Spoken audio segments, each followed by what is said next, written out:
Así inicia Es Noticia, noticia en profundidad. Qué placer estar de nuevo con ustedes. Soy Tatiana Pérez y les saludo desde nuestra sede central en Caracas, en Venezuela. A partir de este momento, en la próxima hora, tenemos 3 temas que son noticia. Profundizamos en ello. Primero los presentamos en titulares. Es noticia los Estados Unidos.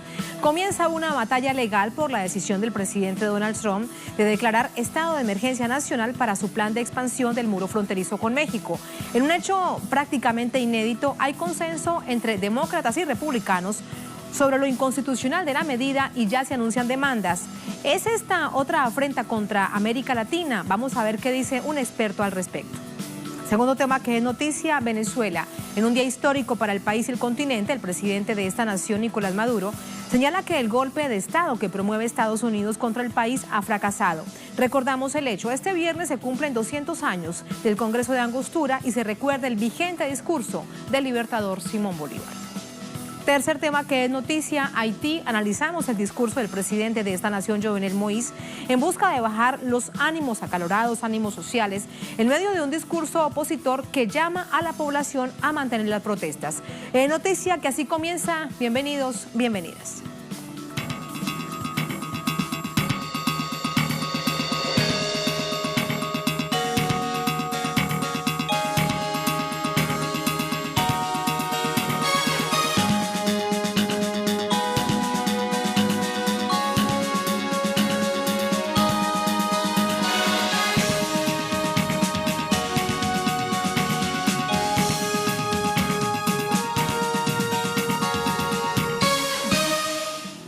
En noticia a los Estados Unidos, el presidente de esta nación vuelve a atentar contra América Latina, pasa por encima del Congreso al decretar una presunta emergencia nacional para asegurar la construcción del muro fronterizo con México. Algunos demócratas dicen que harán lo posible para frenar la medida por considerarla ilegal e inconstitucional. Detalles a continuación. La emergencia nacional firmada por el presidente estadounidense le permite redirigir los fondos de otras partidas en una nueva maniobra para financiar la construcción del muro. Se trata de una actuación que elude el poder que tiene el Congreso para controlar el presupuesto. Por esta vía, Donald Trump espera alcanzar los $8.000 millones, casi un tercio más de los fondos que le negó el Congreso en un principio. Los $1.375 millones aprobados por el legislativo el pasado lunes para construir unos 85,5 kilómetros de muro no son suficientes, por lo que los nuevos fondos saldrían del Departamento de Defensa. Trump insiste en que la edificación de nuevas barreras frente a México es una prioridad defensiva para su país. Además, el mandatario mantiene el discurso racista y xenófobo contra los migrantes centroamericanos. Hoy vamos a poder firmar y registrar la emergencia nacional. Es algo genial porque tenemos una invasión de drogas, una invasión de pandillas, una invasión de gente, y eso es inaceptable. Líderes demócratas en el Congreso catalogaron de ilegal la declaración y aseguraron que violenta la Constitución estadounidense. Los congresistas Alexandria Ocasio-Cortez, de Nueva York, y Joaquín Castro, de Texas, ya anunciaron que presentarán un proyecto en el Congreso para bloquear la medida. Desde este escenario, se puede emitir una resolución conjunta de término que venza el estado de emergencia si se considera que el presidente actúa de manera irresponsable o que la amenaza ya se disipó. La mayoría demócrata en la Cámara de Representantes es un punto a favor para aprobar la resolución, pero Trump podría vetarla en caso de que no sea aprobada por al menos 2/3 en ambas cámaras. La otra salida para los demócratas es llevar al presidente a la Corte. De hecho, el Departamento de Justicia informó al gobierno que la declaración de emergencia probablemente será bloqueada en esta instancia. Trump desafía nuevamente a la élite política de su país en el intento de demostrar el poder arbitrario sobre la nación y el continente. Sin duda se trata de toda una tormenta política que continúa repercutiendo en el país. De esto le preguntamos a Alina Duarte, nuestra corresponsal permanente de Washington. Alina, muy buenas noches. Ha finalizado el día después de expectativa de varias semanas, incluso por si presentaría o no el presidente la declaratoria de emergencia nacional. Ya lo ha hecho. Háblanos entonces de cómo finaliza esta jornada. Hola, ¿qué tal, Tatiana? Muy buenas noches, saludos a todo el auditorio. Así es, como lo comentas, luego de varias semanas, por fin se llegó a este acuerdo que no logró satisfacer al presidente Donald Trump, y en realidad lo que se recalca es la frustración por la cual tuvo que haber declarado esta emergencia nacional. Ya escuchábamos cómo había pedido $5,700 millones, sin embargo, le dieron 1,375, que no es una cifra menor, hay que decirlo. Pero no solamente los demócratas, también ya lo escuchábamos anteriormente, han dicho que tendrán que actuar en las cortes y en las diversas instituciones en donde tengan varias herramientas para acabar con la posibilidad de que Donald Trump logre construir este muro, sino también ha habido estas consecuencias dentro de la misma bancada republicana, quienes abiertamente han expresado, Tatiana, que no están de acuerdo en la manera del proceder del magnate, ya que pone en riesgo el funcionamiento del Congreso. Han sido, insisto, varias las reacciones, incluso también movilizaciones pequeñas o mayores dentro del Congreso, y se espera que en los próximos días también pueda haber algunas otras de manera masiva repudiando la decisión del magnate. Tatiana. Gracias, Alina, por estas informaciones. Muy buenas noches. Así nos vamos con el análisis. Para ello nos acompaña James Petras, sociólogo, escritor estadounidense, con nosotros desde Nueva York. Doctor Petras, buenas noches, ¿cómo está?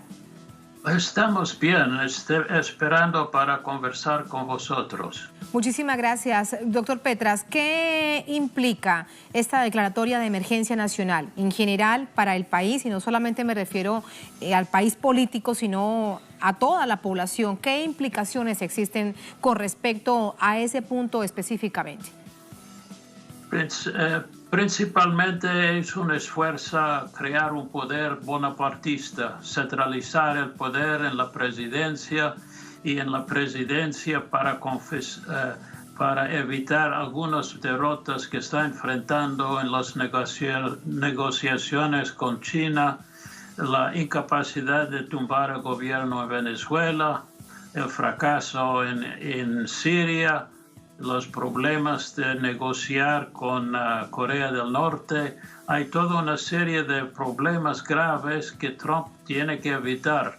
Y es por esta razón que quiere distraer la atención hacia el muro, que no es muy significativo en ningún caso. El número de ilegales están bajando.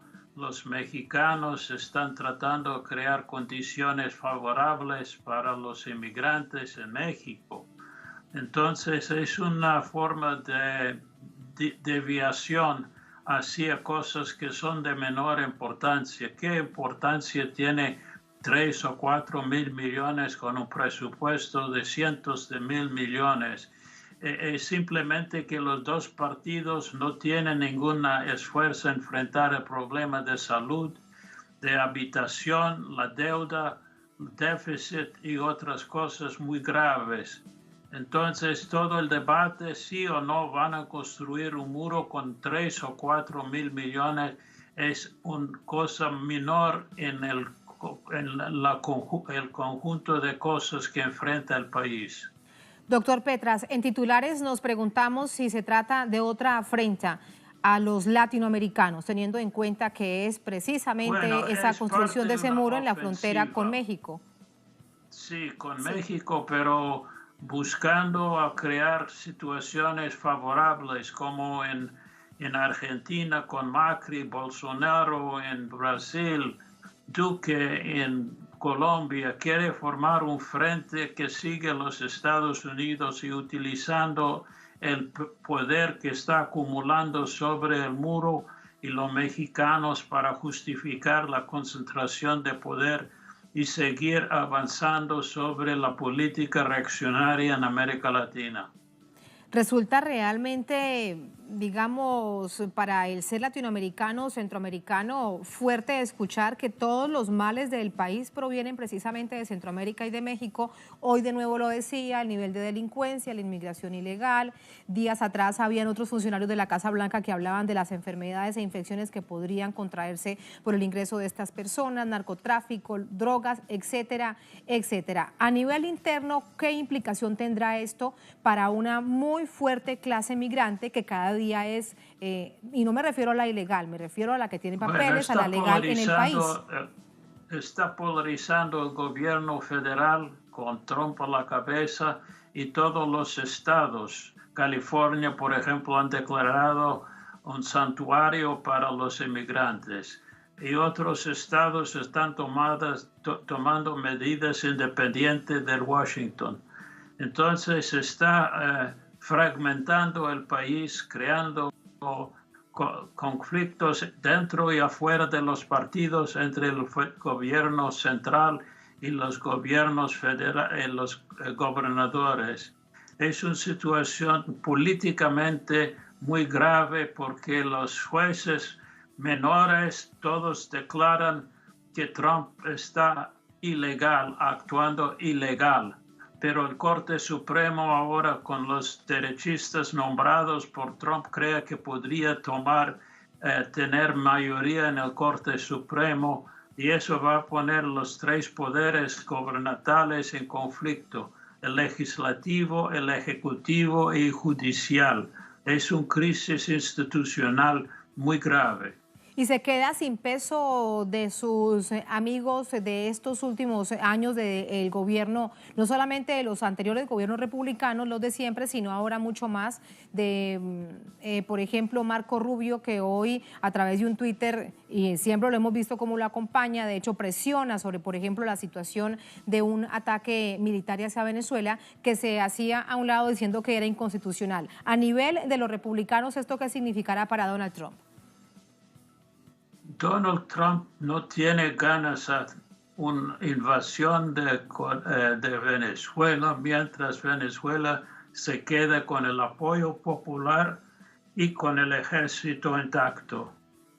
Lo que están usando es las medidas económicas y las amenazas para la intimidación. Quieren imponer la política económica a partir de medidas junto con los traidores dentro de Venezuela. Pero en este momento, con los conflictos que existen en todas partes del mundo y los problemas que enfrentamos, no está en condiciones, mientras queda intacto el gobierno de Maduro, mientras queda intacto el ejército, mientras la población siga apoyando al gobierno, Trump no está en condiciones de invadir. Todo es bluff, todo es una amenaza falsa y por esa razón creo que es importante seguir adelante con el proceso político económico dentro de Venezuela. Doctor Petras, muy bien esta reflexión. Permítame, le replanteo de nuevo la anterior pregunta porque tiene que ver específicamente sobre qué pasará con los republicanos. Algunos de los más cercanos congresistas republicanos se han hecho a un lado del presidente Trump por esta medida. De hecho, también la consideran inconstitucional. ¿Se trata de un quiebre real o un quiebre coyuntural de estas distintas visiones de los republicanos? Mucho depende en cómo Trump puede seguir con las medidas políticas económicas. Hasta ahora Trump ha conseguido el apoyo por las medidas económicas, bajando los impuestos, consiguiendo algunas concesiones para los sectores manufactureros y buscando acumular fuerza para las elecciones del próximo año. Toda la política sobre el muro y lo demás es preparación para el gran combate electoral en el próximo año. Todos los discursos, todas las intervenciones, todo lo que hemos discutido esta noche tiene que ver con la próxima elección presidencial. Mientras él tiene un apoyo electoral, los republicanos van a mantenerse. El momento que baja en una forma significativa van a abandonar el barco inundando. Muchas gracias, doctor Petras, por este análisis. Buenas noches. Buenas noches. Así nos vamos a la primera pausa en esta emisión de Es Noticia. Al volver, en Noticia Venezuela, en un día histórico para esta nación suramericana, para el continente, el presidente de la nación señala que el golpe de Estado que promueve Estados Unidos abiertamente contra el país fracasó. Este viernes se cumplen, a propósito de la fecha, 200 años del Congreso de Angostura y se recuerda el vigente discurso del libertador Simón Bolívar. Tenemos información, tenemos el análisis al volver en Es Noticia.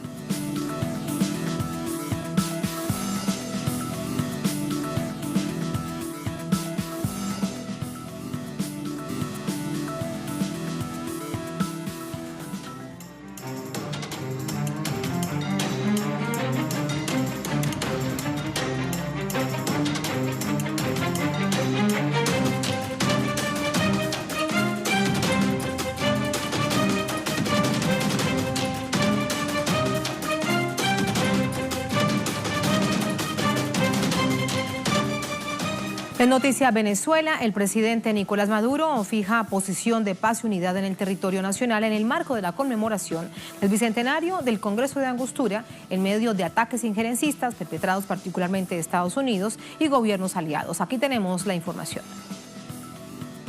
Con una frase del libertador Simón Bolívar, se dio inicio al acto conmemorativo de los 200 años del Congreso de Angostura. Hoy, su discurso mantiene completa vigencia. Dignaos conceder a Venezuela un gobierno eminentemente popular, eminentemente justo, eminentemente moral, que encadene la opresión, la anarquía y la culpa. Un gobierno que haga reinar la inocencia, la humanidad y la paz. Un gobierno que haga triunfar bajo el imperio de leyes inexorables, la igualdad y la libertad. Hoy desde esta plaza histórica, con el espíritu inmortal de nuestro libertador, yo ratifico mi llamado a la unión nacional, a la unión de los patriotas para defender el derecho a la paz, a la independencia, a la soberanía y a la vida tranquila del pueblo de Venezuela. El Congreso tuvo por objetivo la integración bolivariana, conformada por Venezuela, la Nueva Granada y el Ecuador, para enfrentar los males que acechaban el territorio por parte del Imperio Español. De momento, el Congreso alcanzó la promulgación de la Ley Fundamental de Colombia y la unión del territorio, que pese a su posterior desintegración, aún mantienen los mismos ideales. Necesitamos de la igualdad para refundir, digámoslo así, en un todo, la especie de los hombres, las opiniones políticas y las costumbres públicas. Luego, extendiendo la vista sobre el vasto campo que nos falta por recorrer, fijemos la atención sobre los peligros que debemos evitar, que la historia nos sirva de guía en esta carrera. Ideas que reflejan para la actualidad una visión de lo que se vive en Venezuela, en defensa de los principios de soberanía, independencia y respeto por los derechos de los pueblos. Ahí están los hechos que marcan la historia y que son tan actuales y que de hecho por eso nos hablan de la coyuntura. Y conversamos precisamente de esto con Luis Tavera desde nuestra sala de redacción. Hola Luis, muy buenas noches. Allí en el marco de esta conmemoración, el presidente Nicolás Maduro enviaba varios mensajes al pueblo y al mundo. Te preguntamos de eso. Un saludo para ti, Tatiana, y para la audiencia que sintoniza en las pantallas de Telesur. Hoy una fecha histórica para los venezolanos y es justamente eso lo que recordaba y conmemoraba el mandatario de Venezuela, Nicolás Maduro, en estos 200 años del Congreso de Angostura. Hacía una comparación que es necesaria, decía él. El pueblo de Venezuela tiene ya 200 años en esta lucha antiimperialista, tiene 200 años en lograr su autodeterminación. Y es justamente eso lo que los venezolanos no quieren perder. El presidente también hacía un balance de cómo han sido estos componentes, cómo han sido estas características de este golpe de Estado en desarrollo que se aplica acá en Venezuela, liderado por el gobierno de los Estados Unidos.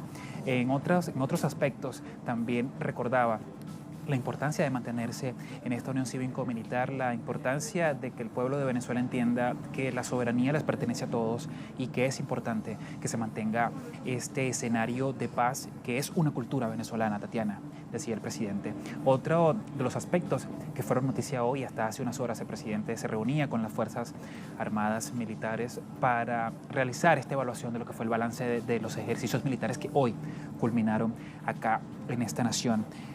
el ministro de la Defensa, Vladimir Padrino López, resaltaba varios puntos: solidez militar, importancia y preparación que tienen las fuerzas militares para enfrentarse ante una amenaza militar internacional, y también agradecía a esta unión cívico-militar, porque en estos ejercicios, Tatiana, no solamente participaron los militares, sino también esta unión cívico-militar, las fuerzas de la milicia, el pueblo en general que se quiso sumar y conocer cómo es esta logística de este comando operacional acá en Venezuela. Otro anuncio que hacía el presidente hace minutos es la activación de un plan especial, un despliegue de todos los componentes de la defensa de Venezuela en varios territorios estratégicos de acá, de esta nación suramericana, y justamente es por eso, por mantenerse en esta idea, por mantenerse en esta práctica de defensa de la soberanía nacional. No solamente desde el ámbito de defensa, desde el Ejecutivo Nacional, también desde la diplomacia se mantiene esta voz alzada a lo que es estos ataques unilaterales en contra de Venezuela, y justamente en el músculo económico que es la estatal petrolera PDVSA, que sostiene un bloqueo y que sufre un bloqueo financiero gracias a este plan orquestado que busca desestabilizar el modelo socialista de Venezuela. Escuchábamos también en la tarde de hoy al embajador Samuel Moncada, el embajador ante la Organización de Naciones Unidas, quien calificaba como mentiroso al secretario general de la Organización de Estados Americanos, de la OEA, Almagro, quien él decía que se dedicaba a financiar noticias falsas, que se dedicaba a difundir esta clase de matrices que buscan justamente desacreditar la soberanía de Venezuela. Y así un punto, Tatiana, que fue noticia a través de las redes sociales, y es que Samuel Moncada se preguntaba: si existe un gobierno autoproclamado acá en Venezuela, ¿por qué no está acá en Naciones Unidas? ¿Por qué no es reconocido por órganos internacionales? Decía: cese ya la mentira, cese ya la manipulación con que existe un gobierno paralelo. Simplemente es el Poder Ejecutivo encabezado por Nicolás Maduro quien lleva las riendas de este país, y lo ha demostrado durante estos últimos días. Esta solidez política, Tatiana, y esta solidez en cuanto a la activación de las misiones sociales acá en esta nación. Ahí están los hechos registrados de este día. Gracias, Luis. Muy buenas noches. Buen fin de semana. Buenas noches. Buenas noches. Vamos con el análisis. Para ello nos acompaña Juan Romero, secretario de Asuntos Fronterizos, historiador, politólogo, docente universitario, con nosotros desde el estado Zulia. Juan, ¿cómo estás? Buenas noches. Muy buenas noches. Gracias por el contacto. Con toda seguridad que hace 200 años el libertador Simón Bolívar no tenía una bola mágica para predecir el futuro. Sin embargo, llama profundamente la atención la vigencia de ese discurso de hace 2 siglos a hoy. ¿Qué es lo que pasaba en ese entonces para luego pasar precisamente a hablar de la coyuntura que vive actualmente Venezuela y América Latina? Bueno, mira, yo te voy a responder eso en perspectiva de historia comparada, que es lo que yo trabajo. En 1919 venía desarrollando un cambio en su estrategia militar ante una agresión, en este caso del Imperio Español, que debemos ubicarlo, controlaba todo el Caribe a través de las posesiones que tenía en lo que hoy es la República de Cuba, en lo que es República Dominicana y lo que es Puerto Rico, que les permitía controlar el Gran Caribe. Tenía presencia en lo que es actualmente la República de Colombia y antes denominado Departamento de Cundinamarca o Virreinato de Santa Fe de Bogotá. Y Bolívar cambia la estrategia y procede a lo que es la conquista de la provincia de Guayana. La conquista de la provincia de Guayana es lo que actualmente son los estados Bolívar y Amazonas en el estado venezolano. Eso le permitía controlar una parte del Caribe, controlar las reservas de ganado, tener una fuente de navegabilidad bastante, y fue clave a partir de eso. Con Angostura, con el control de Angostura, a partir de 1816, 1817, Bolívar entra en una controversia que es ante la guerra internacional que ella contra España. Debo recordar, en 1815, el general Pablo Morillo había desembarcado en Cartagena con más de 15.000 hombres que habían desarrollado una feroz ofensiva que estuvo a punto de volver atrás todos los intentos de independencia que desde 1810 se venían adelantando en América Latina. Y Bolívar adelanta en Ciudad Angostura una estrategia muy interesante que le permitió ir ganando terreno. Pero paralelo a eso, Bolívar se vio en la disyuntiva de la necesidad de plantearse de nuevo el proyecto jurídico-político que había sido esbozado en el Congreso Constituyente de 1811. Eso es lo que lo lleva a convocar el segundo Congreso Constituyente de Angostura. Ese Congreso Constituyente tiene una particularidad que puede ser extrapolada con la realidad venezolana, y es que tanto la Constituyente de como la de 1819 coinciden en términos de restituir el orden institucional. Estamos con Chávez en la Constituyente de 1999, o como ocurre ahora con el presidente Nicolás Maduro con la Asamblea Nacional Constituyente del 2016. Entonces, la Constituyente es un mecanismo utilizado en el siglo XIX y en el final del siglo XX, principio del siglo XXI, primero por Chávez y después por Nicolás Maduro, para intentar reconducir las circunstancias de la estructura política administrativa. En segundo término, lo interesante del Congreso de Angostura y de la convocatoria de la Asamblea Nacional Constituyente de Angostura es que esa Asamblea Nacional Constituyente introduce por primera vez unas reformas extraordinarias en el sistema electoral. Habla de circunscripciones especiales. Yo debo recordar que ahí se legitimó el voto de los militares. Bolívar hablaba en su discurso del soldado ciudadano y del ciudadano soldado. Eso hace a Venezuela en el siglo XIX, y como lo hizo en el proceso de 1999 en el 2017, un ejemplo a seguir desde el punto de vista de la estructura electoral, ¿no? Entonces, por ejemplo, hay algo interesante. Cuando Chávez convocó en 1999 la Constituyente, se dijo que se le iba a dar el voto a los militares, que eso era una locura, que nunca había pasado. Quienes decían eso ignoraban la historia y no comprendieron nunca que cuando se hizo el Congreso de Angostura se le dio el voto a los militares con unas circunscripciones especiales. Hay un tercer elemento que podemos utilizar para la analogía, y es que Bolívar, en este Congreso de Angostura, habla de la necesidad de un Estado centralizado. Si hay algo que caracteriza el proceso político venezolano ahora, es un Estado presidencialista, con una estructura muy fuerte. Ese presidencialismo del cual hablaba Bolívar en 1819 lo hacía a propósito de la crítica que tuvo el gobierno constituido a partir de la Constitución de 1811, que era un modelo descentralizado. De hecho, Bolívar, criticando el hecho de que la Constitución de 1811 copió buena parte del fundamento federalista sostenido por Hamilton en Estados Unidos y que no se correspondía con una realidad, dice algo como esto: dice, no podemos ser y copiar a los ingleses, americanos, ni a los españoles. Tenemos que tener un sistema político propio. Sobre eso iba a hablar después José Martí, el libertador de Cuba, ¿no? Cuando hablaba nuestro vino, aunque agrio, es nuestro vino, ¿no? Y eso es un elemento interesante que rescata Chávez y el presidente Nicolás Maduro. Sí. La necesidad de un Estado fuerte, de un Estado que atienda a las necesidades. Y Bolívar, en un tercer aspecto, se adelanta a algo interesante. Hay una gran discusión en Venezuela y en América Latina sobre el carácter ideológico de Bolívar. Cuando Bolívar en ese congreso dice, el gobierno, el mejor gobierno, mayor suma de felicidad. Se está adelantando en 1819 a un planteamiento que van a esbozar Marx y Engels en el Manifiesto Comunista en 1848. Se está adelantando incluso al carácter declarativamente socialista que promulgó el presidente Chávez a partir del 2006. Y que ha ratificado el presidente Nicolás Maduro. Sí. Juan, otro aspecto, dime. Juan, te quiero preguntar algo, porque también él hablaba allí en ese discurso memorable, histórico, de un gobierno eminentemente popular, de un gobierno con bases constitucionales para la paz y para la humanidad. Si yo te pregunto, con base en estos principios, la Constitución de 1999, la Constitución que promulga el presidente Chávez, plantea es esta, la Constitución para la paz, la Constitución para la humanidad. Pero hay algunos que dicen que en momentos tan complejos como estos, Venezuela fue un poco inocente al pensar que alguien no le haría daño y que en este momento esa Constitución debe llenarse un poco de eso, no de maldad, pero sí de un poco de fuerzas para enfrentar las fuerzas malignas.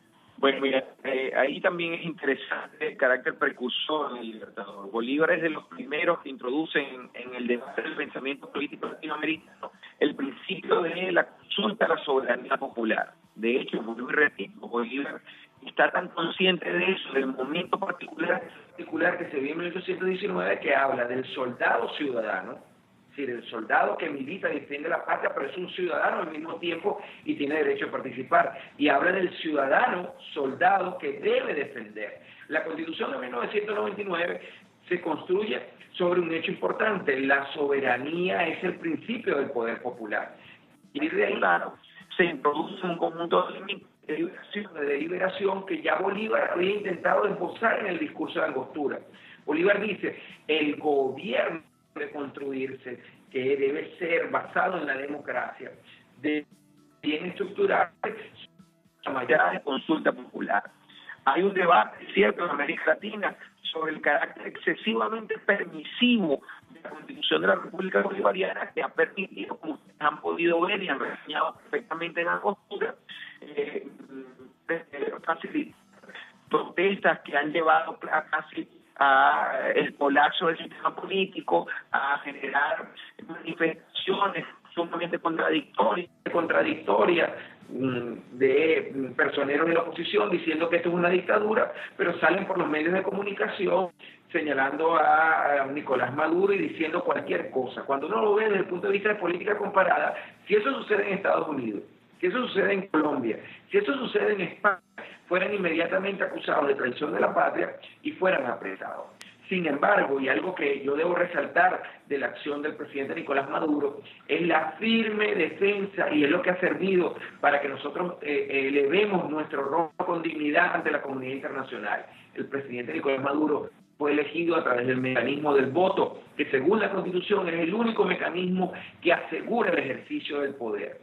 El diputado de la Asamblea Nacional, que se ha autoproclamado al mejor estilo de Napoleón Bonaparte a principios del siglo XIX, no ejerce, porque no fue resultado su condición, que además no existe en la Constitución, de presidente interino, no fue electo bajo ninguna condición de voto, fue elegido en ese sentido por un mecanismo de suplantación, no de sustitución de principios constitucionales que lo ponen fuera del margen de la ley. El diputado de la Asamblea Nacional que se autoproclamó presidente está actuando en los términos de las leyes venezolanas en una traición de la patria, porque está atentando contra el sistema republicano. El único presidente validado por el ejercicio de la soberanía popular es, sin lugar a dudas, el presidente Nicolás Maduro Moros.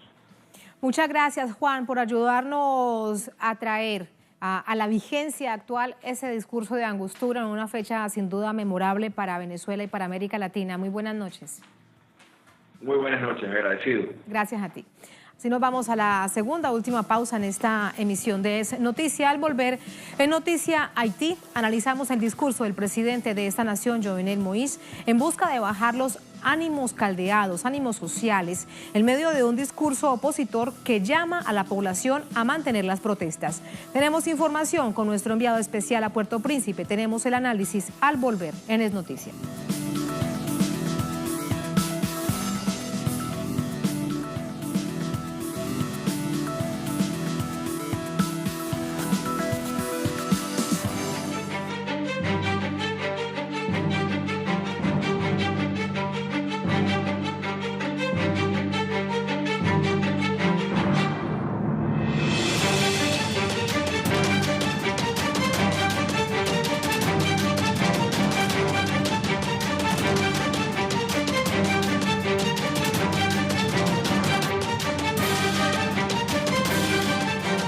En Noticia Haití, tras una semana de fuertes protestas, la tranquilidad retorna al país, en particular a la capital, a Puerto Príncipe.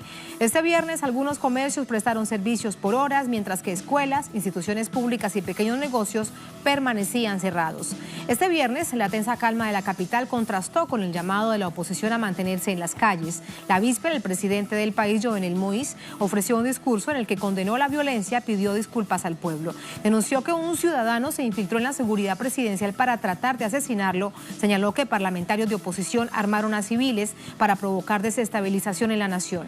También descartó su renuncia, afirmó que el gobierno tomó una serie de medidas para la solución de los problemas económicos. La exacerbación social se produce por una serie de problemas, nombramos algunos: falta de agua potable, combustible, electricidad y alto costo de la vida. Telesur tiene un enviado especial a Puerto Príncipe, se trata de Pablo Pérez, a quien saludamos con más detalles de esta jornada. Pablo. Buenas noches. Bueno, pues a pesar de que poco a poco retorna la normalidad a las calles de Puerto Príncipe, la capital de Haití, durante esta jornada nuevamente se vivieron manifestaciones y protestas en los distintos sectores de esta ciudad, puesto que, bueno, el mensaje dirigido de parte del presidente Jovenel Moïse por vía televisiva a los pobladores de este país no fue bien recibido. Algunos incluso lo tomaron como una provocación, particularmente por el largo tiempo que pasó desde el inicio de los disturbios hasta que el presidente, pues de alguna manera llegó a manifestarse acerca de ellos. La oposición sigue llamando entonces a la población a que se manifiesten en las calles, lo cual, bueno, pues lo pudimos ver en el gran número de bloqueos que esporádicamente se van estableciendo en las vías principales de esta ciudad, Puerto Príncipe, la capital de Haití. Ahí está, gracias Pablo, nuestro enviado especial, Pablo Pérez García, los ojos de Telesur en esta capital caribeña, en Puerto Príncipe. Vamos ahora con el análisis. Más temprano conversamos con Camille Charmer, él es secretario de la Plataforma Haitiana por la Defensa del Desarrollo Alternativo, integrante de Jubileo Sur, también con nosotros desde Puerto Príncipe nos acompaña. La primera pregunta que le planteamos a Camille es cómo recibe el pueblo, particularmente movimientos sociales, el discurso del presidente Jovenel Moïse de la víspera. Esto nos dijo. Sí, muy mal, cayó muy mal porque interviene después de 8 días de silencio total del gobierno y el contenido del discurso de 7 minutos no parece tomar en cuenta la gravedad de la crisis ni tampoco las principales reivindicaciones del pueblo. Y además está dictado en un tono muy autoritario que el pueblo rechaza, ¿no? Así que este discurso profundiza el divorcio total que existe entre la población y este gobierno y el rechazo hacia el presidente. No entiende que una de las reivindicaciones principales, además de las reivindicaciones económicas, es la renuncia para poder realmente abrir un nuevo espacio político de concertación entre las fuerzas sociales y políticas. A Camille le preguntamos si el camino es lo que ha planteado desde los movimientos sociales, la elección. Recordemos las dificultades para llevar a cabo las pasadas elecciones presidenciales. Hubo una cantidad de trabas, una cantidad de candidatos. Al final, quien ganó fue el presidente actual, el presidente Jovenel Moïse. Esto nos dijo. No, lo que pasa es que uno de los problemas que tenemos que resolver es reconquistar la soberanía sobre el espacio electoral.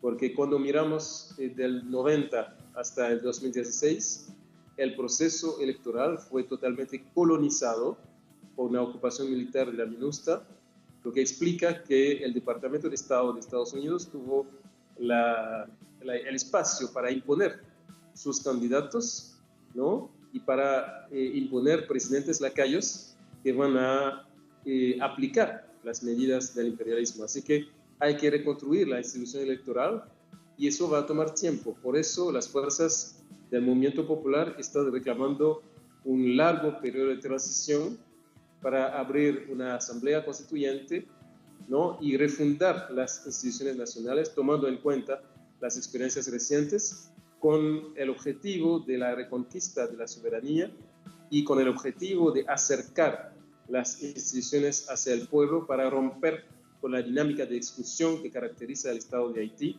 desde la ocupación norteamericana de 1915. A Camille le preguntamos además sobre la necesidad de profundizar en este concepto de Asamblea Nacional Constituyente. ¿Qué consenso, le planteamos, hay sobre este hecho en un país intervenido por fuerzas internacionales? Esto nos dijo. Sí, a nivel de las fuerzas sociales y políticas del país hay un amplio consenso porque la Constitución de 87 fue una gran victoria del movimiento popular que logró el derrocamiento de la dictadura duvalierista. Pero las provisiones de la Constitución de 87 se quedan solamente a nivel de las formas, pero el Estado oligárquico, excluyente, violento y que funciona solamente para algunas familias de la oligarquía, quedó en el poder y vació totalmente el contenido de las provisiones constitucionales. Así que es muy significativo que esa movilización retoma a partir de la fecha del 7 de febrero, que es el símbolo de la ruptura con la dictadura y la voluntad de construir una nación basada en otro tipo de relaciones sociales. Y rechazando el proyecto político del clan PHTK, que es nostálgico con respecto al periodo duvalierista y quieren reconstruir un Estado autoritario que obedece a una persona y que tenga el espacio suficiente para aplicar todo lo que pide el capital transnacional y los empresarios norteamericanos. Por eso estamos pidiendo un largo periodo de transición. Mucha gente, por ejemplo, habla de una conferencia nacional y cualquier sea el nombre de ese espacio de concertación, es muy importante que tengamos el tiempo para realmente avanzar hacia una nueva constitución que permite romper con la visión neoliberal dominante actualmente y romper con las políticas económicas impuestas por el Fondo Monetario Internacional y el imperialismo. A Camille Charmer le planteamos una última pregunta. ¿Qué sectores políticos apoyan este concepto de Asamblea Nacional Constituyente? A primera vista pareciese un plan muy idealista, alejado de la realidad. Aquellos que le dicen la realpolitik, esto nos dijo. Bueno,